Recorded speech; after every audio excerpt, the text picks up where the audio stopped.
A summer's night in Virginia. The numb tingle of cocaine slithers down the back of my throat. The dank taste of cheap beer lingers on my tongue. Beside me, my girlfriend Nikki sits laughing at a crude joke told by our host Boo Boo, who's also laughing at his own crude joke. Nearby, my friend David nods his head to the rap music vibrating out of the speakers. His girlfriend Crystal looks on, unamused. A pretty blonde girl, Marilyn, tries to make herself the center of attention. It's working. 2 other guys came with her, one a casual friend of Boo's, the other unknown to all of us. The unknown strikes me as shady, but I tell myself, stop judging people. So I hardly notice him go outside to make a call. My attention is on David now as he cuts out more lines of coke. My girlfriend notices also. Our eyes meet and we smile at each other. Time passes, the stranger returns. No one really notices. I wonder if anyone locked the door. Just then the door flies open. At first I think someone's playing. Then the image of 5 t-shirt covered faces and 6 handguns becomes real. No one's playing, this is real. Get on the floor! Get on the floor! Before I can think, I'm pushing Nikki on the floor. Time slows down, my instincts speed up. All the background noise disappears. All I can hear is, "Get on the floor!" and my heart beating. I'm positioning Nikki under me, trying to cover every inch of her body with mine. If a gun goes off, I can't let a bullet hit her. She's all that matters. I tell her, stay down, just stay down. Finally, they leave. Relief. Later, I think back on my actions feeling strange. What was that? I never felt like that. I never moved on pure instinct. Then another feeling, pride. I did something good. Am I good? Today I woke up in a cell. I have violent charges. The DA says I'm a violent man. So who am I? A perpetrator? A victim? A hero? Who's in the mirror? Which one of them? All of them? None of them? I'm here in a program, resolved to stop the violence project. I entered this cell, a dirty old caterpillar. The cell is my cocoon. Who will I be when I wake up tomorrow?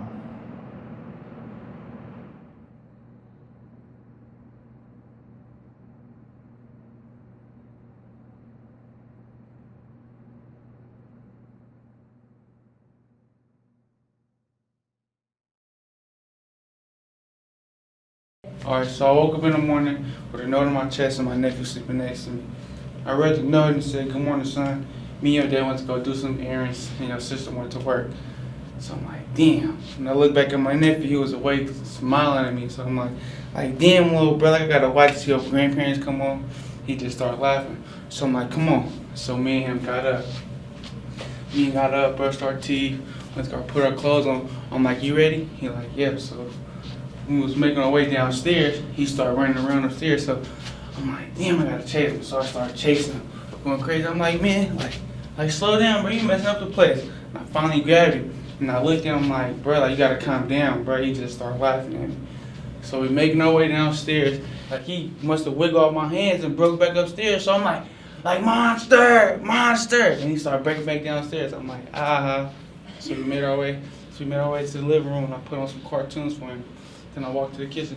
I looked, and I'm like, I got scared. I'm like, damn, like, my grandma's sitting in the kitchen drinking tea. She started laughing at me like, good morning, son. I'm like, good morning, grandma. Gave her a hug, and I gave her a kiss. I'm like, baby Ski, you hungry? He like, yeah, uncle, I eat. I'm like, all right. So I start making the food. 5 minutes later, the food ready. So I'm like, baby Ski, like, your food ready. He don't say nothing. I'm like, baby Ski, your food ready. He still don't say nothing. So I walk to the living room. I'm like, baby Ski. He just looked at me and started smiling at me. I'm like, you hungry? He nodded and said, yes. I'm like, come get your food. He said no. I'm like, you hungry, right? He like, I'm like, come get your food. I'm like, nah. So I'm like, come here. So he looked at me and he started walking backwards with his hand behind his back, laughing at me I'm like, bro, what you doing, bro? He just shaking his head. I'm like, come here. He like, no. So I walked up to him. And I picked him up. And I'm looking at him in my head. I'm like, damn, I think he used the bathroom on himself. So I asked him anyway, like baby Ski, like you poo-poo or you pee-pee? He laughing like, Uncle, I poo-poo. So I'm like, damn, like damn. So I laid him on the floor. And the first thing I do is get on the phone to call my twin sister. So I get on the phone like, I'm like, hello? She's like, hello. I'm like, twin, where you at? She like, why? I'm like, man, like my nephew used the bathroom. I'm like, man, can you come home and change him? She's like, what? She started laughing. She's like, no. And she hung up. I'm like, hello? Hello? I'm like, damn. So I'm looking at my nephew. I'm like, damn. So I told myself, like, you got this. So I took a deep breath. You got this, bro. You got this. So I started changing his diaper. Then I'm struggling. I'm like, damn, baby Ski, like, what your grandparents been feeding you? He just laughing, like he laughing. So I'm in the process of changing his diaper and stuff. I'm like, damn. Grandma. So my grandma come breaking in the living room. So she like, what? I'm like, man, can you help me change my nephew? She said, boy, you change him. So I'm like, man, all right. So I started changing him again. My grandma see me struggling. She like, boy, watch out. So she ended up helping me change his diaper.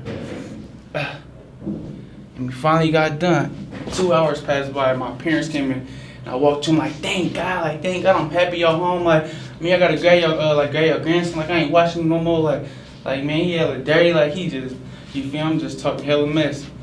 So my mom like, boy, be quiet. Like, what you do? So I go upstairs. And my mom started changing his diaper again. And I guess I didn't change his diaper right. She gonna ask him like who changed your diaper? He gonna point at me and said, my uncle did it. Yeah.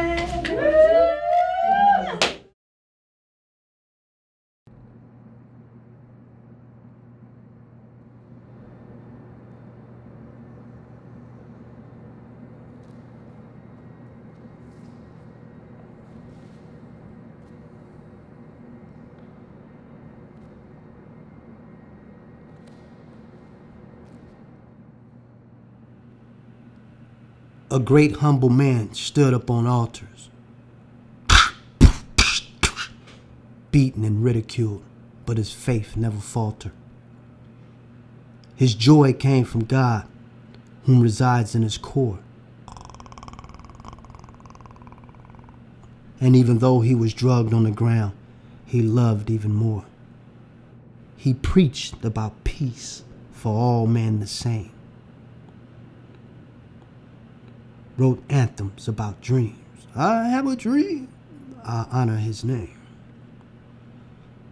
A profound martyr in this day and age. Though perished for years, his vision remains. Embedded deep within a generation for us. Redefining a true meaning, in God we trust. Encouraging the angels to sing a glorious praise, while the caged bird is free to soar up and away. Once a dream deferred through a quiet standstill, I bend at the knee, unashamed to kneel. I lie awake into a fateful dream, the leader inside me wholehearted supreme. Remaining that father who prays for his child,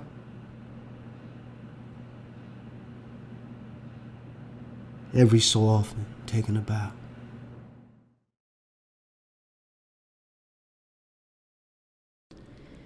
Every time I speak about her, I turn into a little baby. My daughter's name is Shayla. She's 13 years old right now, and I pick her up on weekends.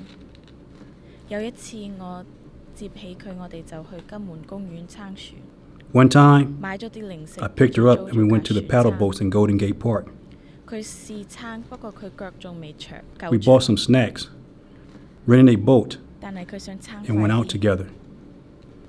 She tried to row, but her feet aren't long enough yet. She wanted to go faster though. We rowed for about an hour, and she played with the ducks. Afterwards, we went to eat at Turtle Tower, a noodle restaurant. We spent time together until about 7 o'clock that evening when I dropped her off. Later on, after I came home, she called me and was crying. She wanted to be with me and didn't want to sleep. She said that she missed me and kept crying and wanted to come over. I said I'd pick her up the next day and tried to get her to go to sleep. We talked for a little while longer, and she told me she didn't want to sleep because she was afraid of forgetting the day.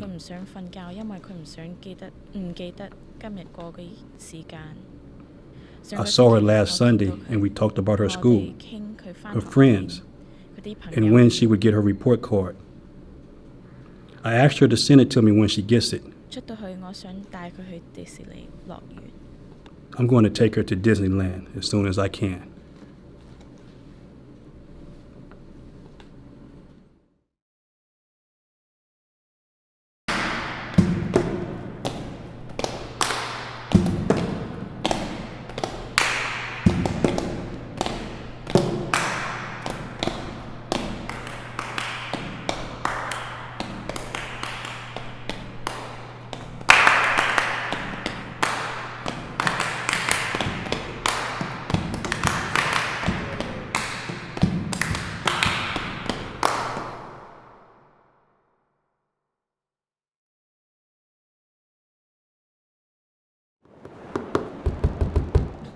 I just sit back and recline. I just sit back and recline.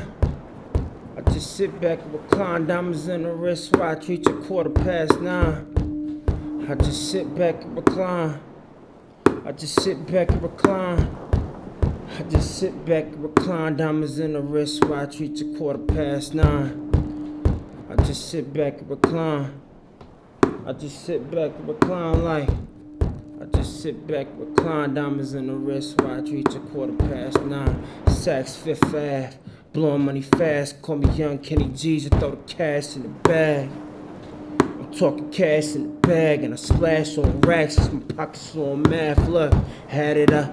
Louis V's in fly, triple goose down, pair of stitches on the inside. Belt buckle city, a pair still on the hillside. Dark denim Timbs, rubber tops in the S5. All hundreds, 6 if I'm gunning. Wood grain petals, rose gold, all or nothing. 5% copper with the platinum if you bluffing. I'm in the oven with the all gram crust. Blueberry stuffing, diamonds on the cuff. Pillsbury Doughboy, marshmallow puff.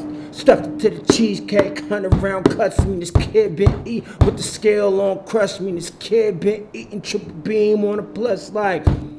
I just sit back and recline like. I just sit back and recline like. I just sit back and recline, diamonds in my wrist, watch reach 9:15. I just sit back and recline. I just sit back and recline like. I just sit back and recline, diamonds in my wrist, watch reach 9:15.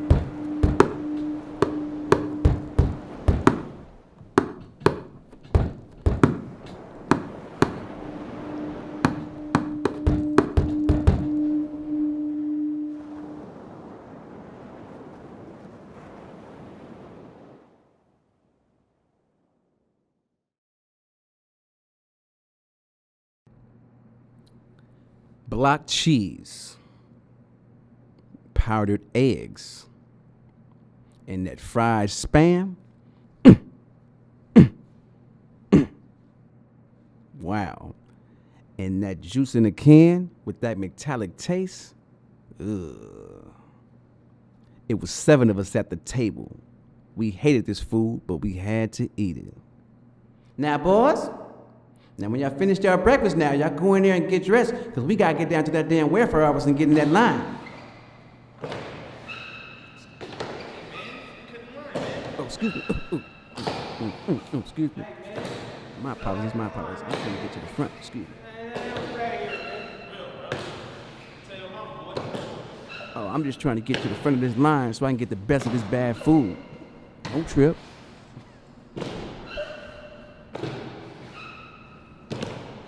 Man, I was on welfare then, experiencing those struggles and heartaches, so my kids don't have to now. It's so hard to say goodbye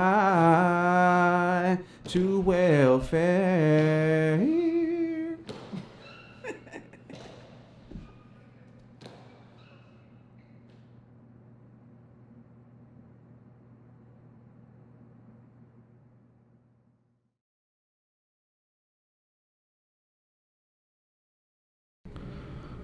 I was nervous. I had thoughts in my head. Would she cry? Would she remember me? Would she remember my scent? Then they brought you into the room. The lady handed you to me, and I held you in my arms, talking for the entire visit. You were 2 months old, Jernay. My mom came up with your name. Your initials are the same as mine, JDJ. You were born 12/23/2012. I wish I was there when you were born, but I wasn't here. Visit 24 or 25. I walked into the room. You were playing. I called your name and asked if I could play with you, and we did. I followed your lead, making sounds, teaching you songs. We laughed and you smiled. The last visit you spoke. You said words, and your first words to me was, Daddy. You read a book, Dora the Explorer. We read and you knew the animals that was in the book. And you spoke out saying, monkey, car, lion. I was shocked. Then I said, you miss Dada? Yeah, I miss Dada. I love you, baby. I love you too, Daddy. Then a few days later, this poem arrived in the mail, and it goes like this. Walk alongside me, Daddy, and hold my little hand. I have so many things to learn that I don't yet understand. Teach me things to keep me safe from dangers every day. Show me how to do my best at home, at school, at play. Every child needs a gentle hand to guide them as they grow. So walk alongside me, Daddy. We have a long way to go. Even though Daddy can't be beside you today, someday I will be with you, and I promise to never leave you again.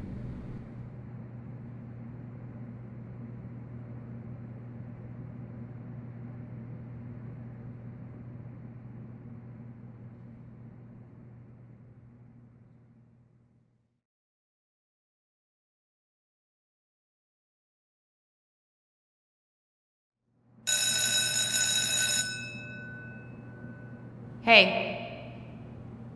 Hey. Hey. When the bell rang, Squares went to class, and I joined the cool cats smoking weed and cutting school. Shortly after, I started to hustle to keep up, and school no longer really mattered. I became a small-time drug dealer instead of a high school student, which I thought was cool up until I went to jail. Jail was the first stop, then came prison. In the middle of going back and forth, streets, jail, streets, jail, I had begun to lose myself, and most of all, focus on what mattered in life, up until almost losing my life behind those same events. Getting a second chance to refocus and reclaim my life has been my motivation. My first accomplishment was my diploma, and having the opportunity to walk the stage and graduate was so empowering that I even cried. Coming back 20 years later to complete that was rough. So now that the door of opportunity has opened for me, I plan on taking advantage of any and all opportunities that come my way while I can.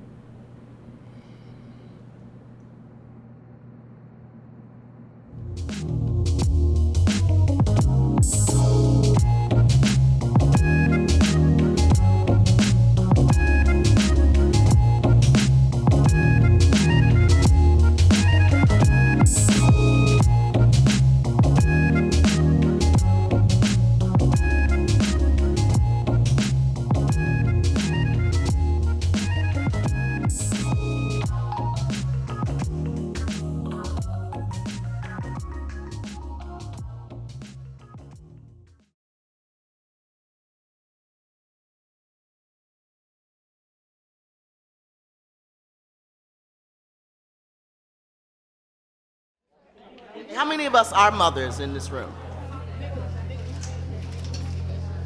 How many of us are granddaughters? Okay?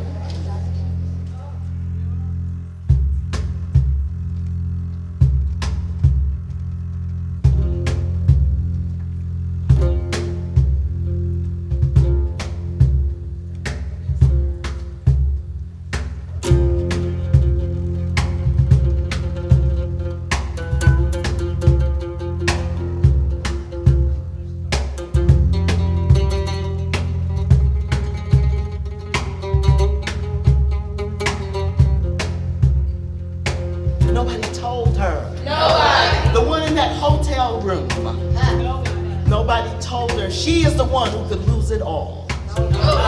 Nobody told her. Nobody told her. That nothing much is expected of her. And therefore she doesn't have to hope for much. Nobody told her. That she's getting on that train. That she's getting in that car. And she's the one lost in the traffic. And what is this destination? Nobody told her. Nobody told her. That her baby's brains would be splattered on the backseat of a car in the Tenderloin. Nobody told her. Nobody told her. So how could she know? Nobody. And let me be very, very, very clear before we start that we're here for you.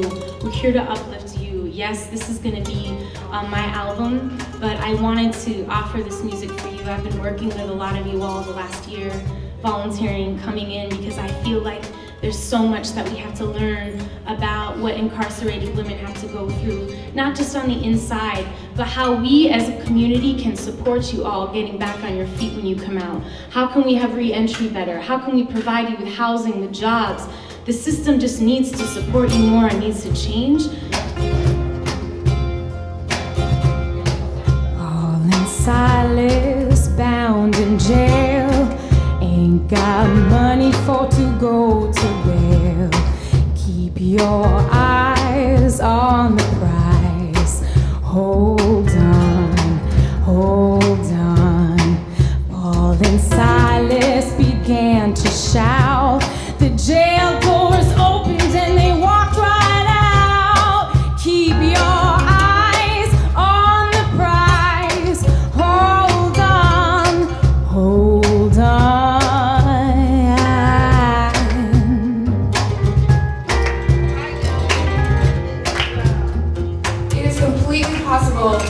To not be here anymore and to be here. It's completely possible in each and every one of you. It's possible.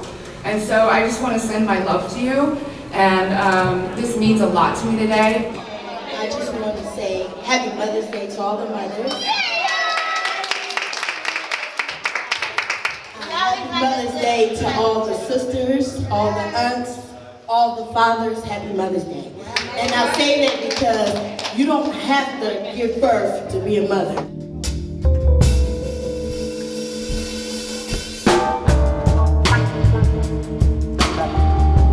To move from the river inside you, take a minute to move from the river inside you, yeah. Take a minute to move from the river inside you. Sometimes it feels I'm going nowhere, held captive by the world's highs and lows. But I know none of it can really define me. So it's time to touch the water down in my soul. Yeah, gotta remember these hard times, they come and go. So hold on and let love flow. Oh, take a minute.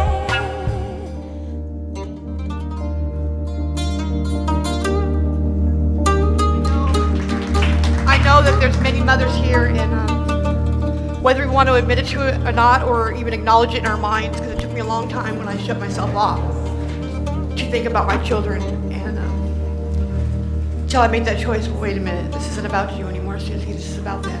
And we need to remember that our children need us. Yeah, yeah, yeah, yeah. Let it go through me, wash over me and touch me. Let it go through me, wash over me and touch me. Woo. Let it go through me, wash over me and touch me. Let it go through me, wash over me and touch me.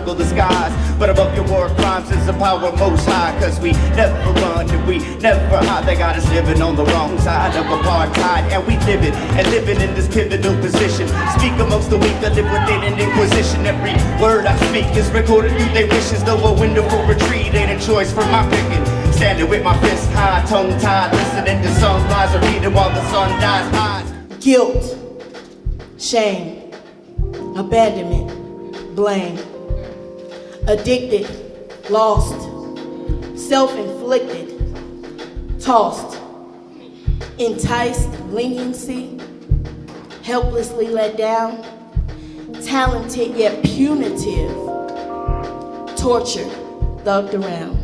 Give me a B. Give me an I. Intelligent. Give me a T. Talented. Give me a C. Charming. Give me an H. Horrible. What do you got? Yes. And bitch stands for being in total control of herself. Okay?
that's not shall lose. So the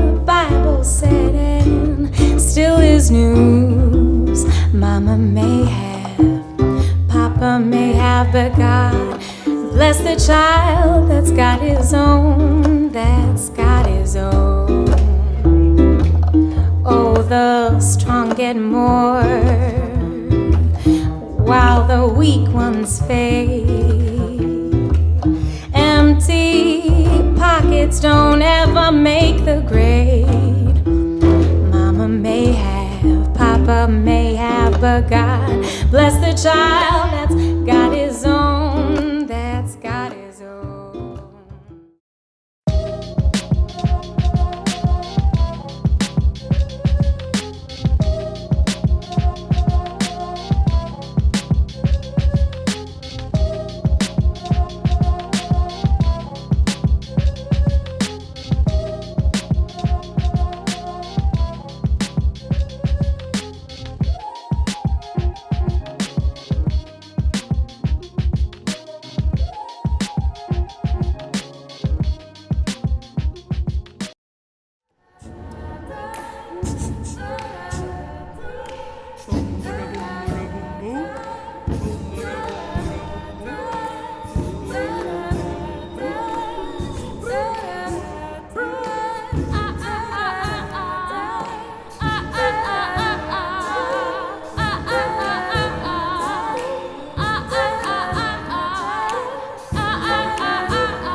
Where I grew up at a young age, I was taught to be bad, to fight everyone in my neighborhood, and how to use a gun. I'm 5 years old. I wake up at my grandma's house with my big brother. We get dressed and go outside to 25th. It's my son's birthday, so I walk to the jumper where the kids are playing. My brother go talk to the homies. I ask can I get in. The mom tell me no, I can't because I'm too bad. I get mad and walk off to the next building where I know there's a gun inside a paper bag where the PG&E box is, and I grab it. Now I'm walking back to the jumper, past my brother and the homies up. Then I point the gun and shoot it one time. Everybody look and see me with the gun in my hand. My brother and the homies surround me to grab the gun. He grab it and give it to one of the homies and take me in the house. Where I grew up at a young age, I was taught to be bad, to fight everyone in my neighborhood, and how to use a gun.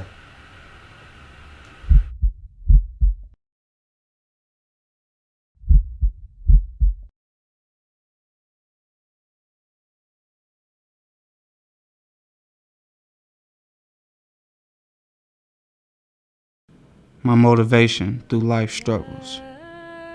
As a kid, my mother raised me to be a loving, respectful, successful leader. But at the age 10, cancer took away the pretty smile that I woke up and went to bed to daily. Family love got me through the internal pain that I still feel today. Motivation through my life struggles. Memory of the day my son Jaden was brought into this world. The first sight of his eyes opening, smiling as I'm admiring our genetic features we share. Holding him in my arms brought tears of joy. Worried about the tough days that life brings. But in order to walk through it all, gotta crawl to stand tall. The voice of my own creation has been my standing motivation. My motivation through life struggles. The time I've wasted being incarcerated. My life is put on hold while my family moves on. Being my lady's better half and my kids' shining armor. Pressure of them being alone is the weight on my shoulders. Praying that the day comes soon that this nightmare is over. Thankful of the strength God installed to get me through my trials and tribulations. Insight and truth is my motivation. My motivation through life struggles.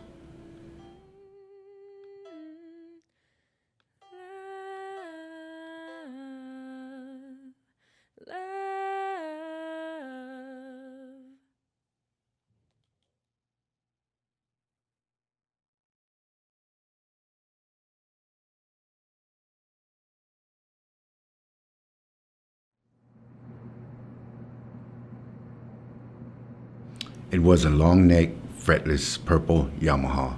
My dad got it in some kind of deal he made with my uncle.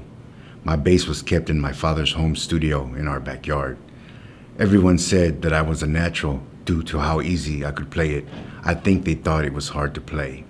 And I became proud.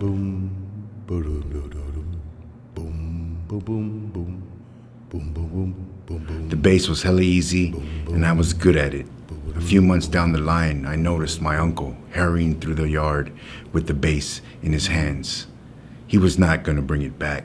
I told my mother what I saw, and she told me never to let him on our property again. I got the feeling she didn't like him very much. As time goes by, I get a new one, a better one. A long neck black pearl Fender Precision Elite. One day, I'm showing off to my cousin, and he says, "My dad has a bass, a fretless one, that sits in the closet that I mess with from time to time." Boom. My heart sank. I knew it was my bass. It had been sitting in the closet collecting dust. I felt he just didn't want me to have it. Fast forward 10 years. There's a knock on the door. I see my uncle, and he's too drunk to drive home. Too bad. You can't stay here. You didn't care. Why should I? Plus, Mom said no. I tell him he cannot stay here. Sorry. Then I see the look in his eyes, like his heart just sank. I tell him, make sure you lock the door when you leave.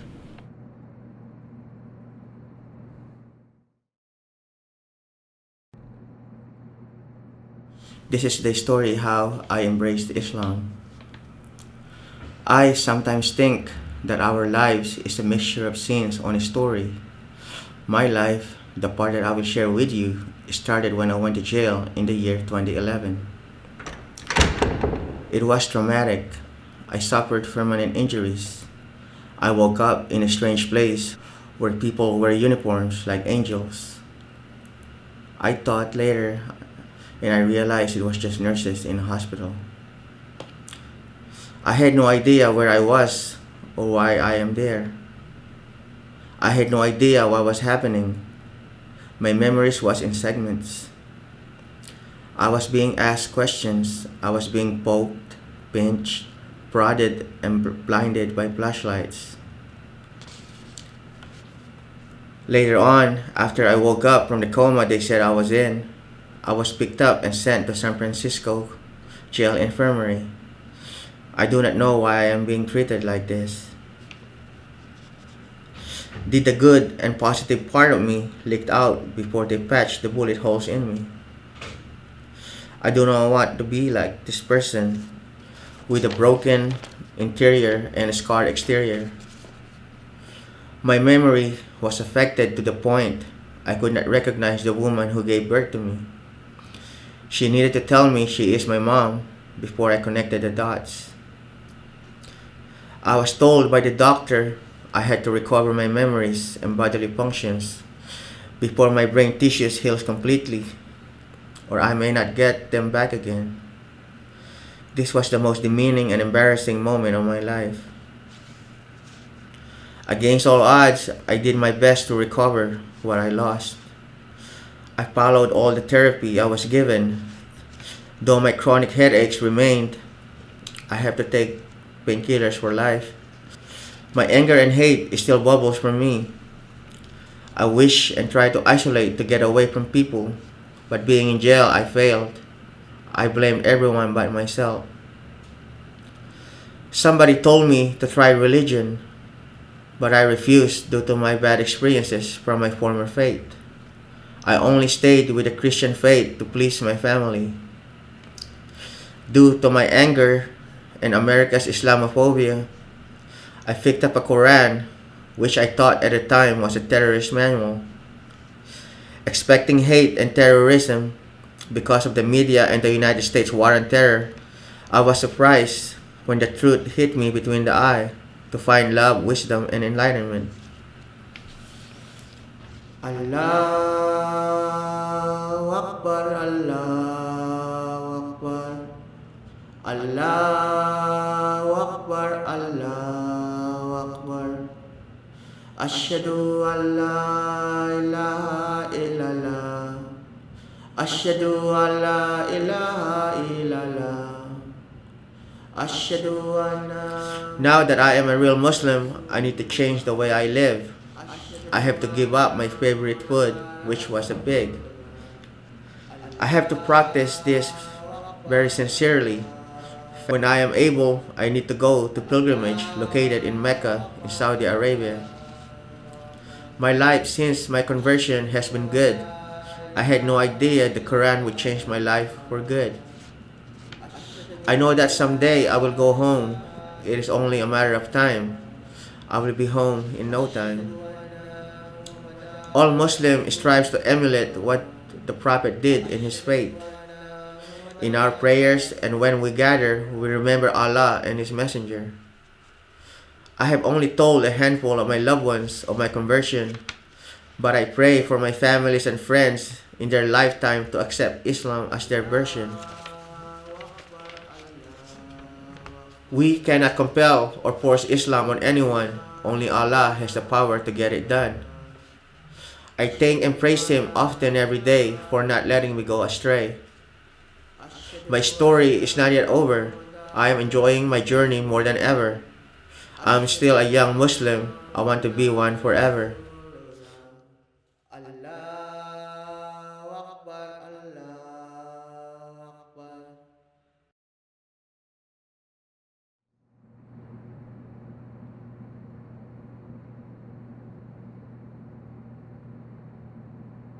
2012, I wake up, thank God for the day.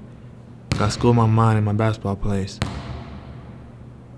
Get up, take a shower, get dressed, kiss my grams on the cheek, and thank her for my breakfast. I check the bus schedule at a 43 Masonic, grab my backpack, iPod, Beats, and b-ball bag. 7:30 sharp, I'm out the door. Get to school, say what's up to the security guard, Pancho. It's a bright sunny day, I'm feeling good, everything going smooth. I get to first period, acknowledge my English teacher with a head nod and a smile. I love my teacher, Mr. Wilcox, because he always teaches me knowledge I can use in the real world. I get out my homework from yesterday and jot down the agenda for the day. Everything was going good senior year until eventually it started to go bad. Before you know it, I started to get ahead of myself. I started going to parties, getting lazy and cocky. I had a lot going on, being that it was senior year, and I started falling behind. Stress getting the best of me, and I ran into an old friend and told him what I was going through. He told me I should take a hit of some kush weed, and it would relieve my stress. Next thing you know, weed is in my mind heavy. It definitely took away all my problems, for the moment, temporary relief. I'm drifting far away from my goals. Everything falling apart, little by little. My sports commissioner told me he got news for me. Told me I couldn't play sports my last year. I was devastated, sick to my stomach. Sports is my motivation, my everything. So I had to go to my next love, which became drugs, weed, and eventually drink.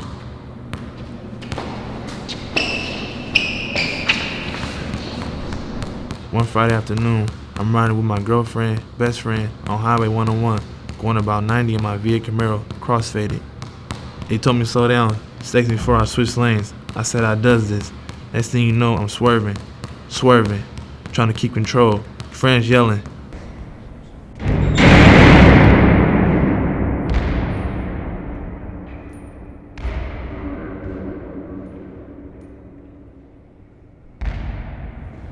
Playing ball. Having a good job. Good health. Good education. A beautiful family.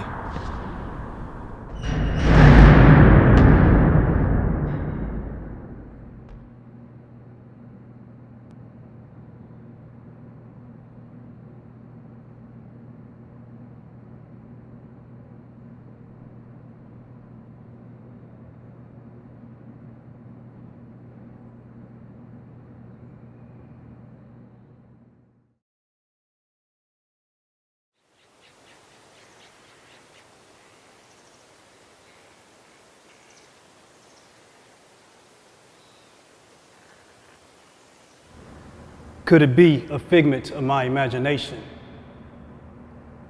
to own a home, raise a family, and be financially stable? Travel the world, explore nature, abolish racism, poverty, crime, and incarceration, uplift nations, follow the path of the Creator, become a giver as opposed to a perpetrator. Could it be a figment of my imagination? Can it be realization? I have chased the American dream. My interpretation of what I saw isn't always what it appeared to be. The mindset to achieve desired things weren't always conducive to my well-being. Could it be a figment of my imagination? Am I being sifted through trials and tribulations? Liquor stores on every other corner. The war on drugs, low income, and remnants of foreclosure. I see poverty hustle cans and bottles. Single moms stretch a dollar. A lack of accessible jobs, housing, and education. Voting restrictions, the war on public services. Aspiring young men and women lost of innocence. A community shockingly different in the eyes of affluent critics. I see inequity, simplicity, and greed tearing at the fabric of society. Young, innocent, naive. I would play tag, hide, and go seek, influenced by prosperity. I never thought I would see the penitentiary. A bloated system that preaches rehabilitation. The land of liberty, world leader in incarceration. Predominantly inner city faces. California, in the past 30 years, 21 new prisons and 1 college campus. A broken system running rampant. Uncontested from the silence of the masses. Could it be a figment of my imagination? Am I being sifted through trials and tribulations? Am I being fine-tuned for contribution to support the solution? In the words of a wise man, not only free the prisoner, free the jailer, break the stereotypes and mental measurements. Society's fate depends on a collective. Society depends on everyone coming together.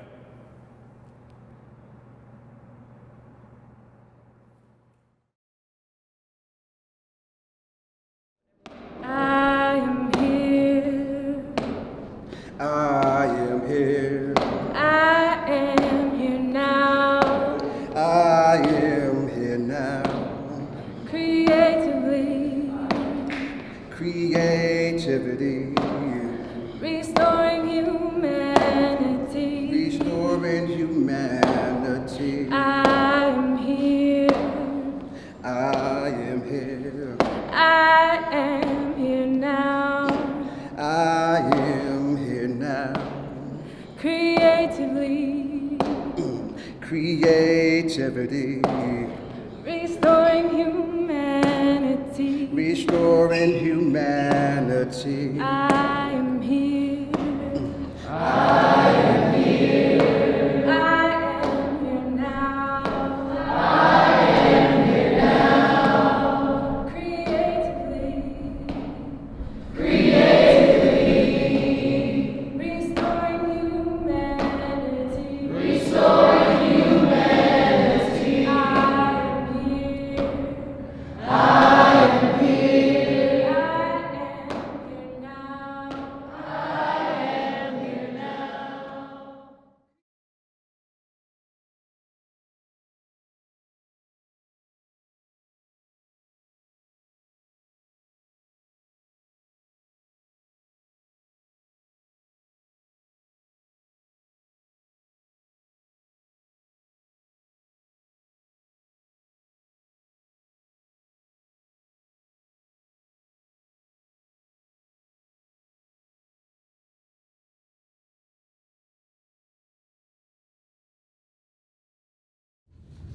This is a text message between me and my grandmother. Grandma, dinner's at 7. What time are you coming home? Me. 6:30. What's for dinner? Grandma, fried cabbage, fried chicken, mac and cheese, and peach cobbler. Me. Oh yeah, I can't wait. See you soon. Grandma, I'll cook whatever you want, just name it. Me. I want smothered pork chops, rice, greens with ham hocks, and chocolate cake. Grandma. Okay, be here by 7:30. Me. Okay, you're the best. I love you. Grandma, love you too. Don't be late. Me. I love your cooking, but I think we should start eating healthier. Grandma. Girl, have you gone crazy? I eat healthy all the time. I've been eating healthy for 54 years. As we speak, I'm cooking healthy oxtails, healthy black-eyed peas, healthy white rice. For dessert, healthy cheesecake, 'cause cheese is low fat. Laugh out loud. Me. Grandma, that sounds great. I'm coming to get a plate as soon as I can. 10 years later, a text message between me and my boyfriend Frank. Me. She would have loved cooking for you. Frank. You think so? Me.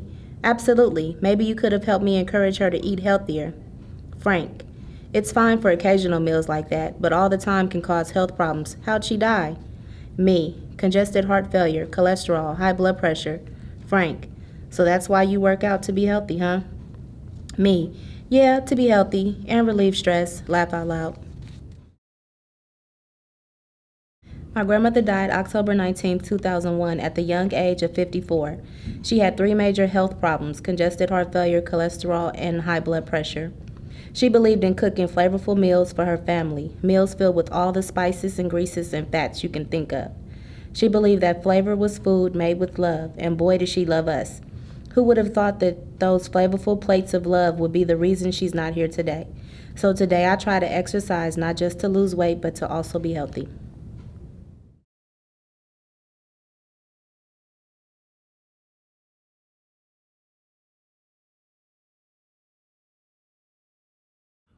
Graduation is 3 weeks away, Dad. You said I'll be a failure just like my mother. Hopefully I'll see your face as I cross the stage. Maybe we can go out to dinner afterwards. Celebrate my day of success. A father-daughter moment, it'll be the best. Guess what? I have no kids. At the age of 25, nor am I a product of my environment.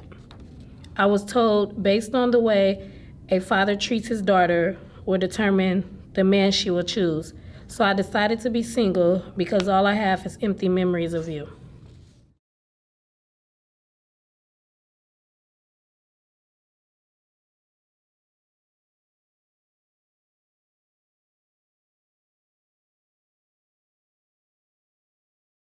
Hi, my name is Mary, and this is a story that I wrote. It's Friday night, just another day in San Francisco County Jail. Looking for a mental escape, I grabbed the phone and dialed my sister's number. We started off on a good note, laughing the time away. She didn't tell me that my children were just at her house and that my 7-year-old son had been complaining about his teeth hurting. She said she didn't think it was anything serious, so she told him to sleep it off and that by morning his whole face was swollen. Suddenly my joy turns into fear as my mind races, thinking of the worst. My sister continues talking, telling me how days before the incident, my cousin had called my son's father, telling him, "Your son needs to see the dentist," and that his only response was, "He already knows."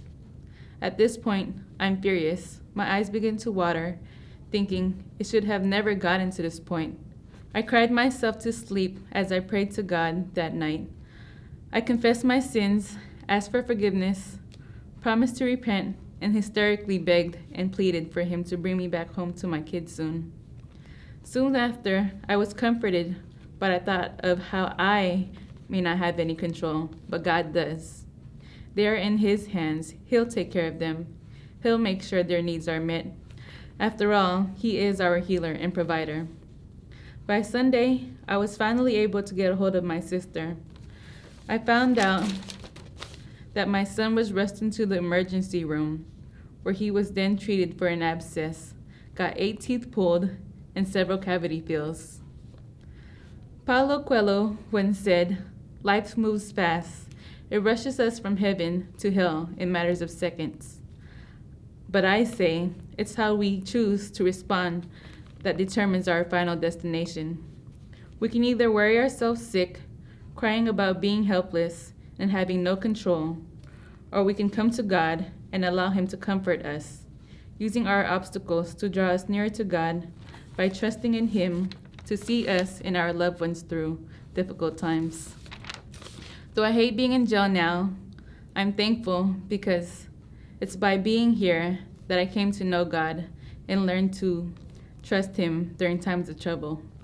It's beautiful how God can turn the worst part of our lives into some of the best.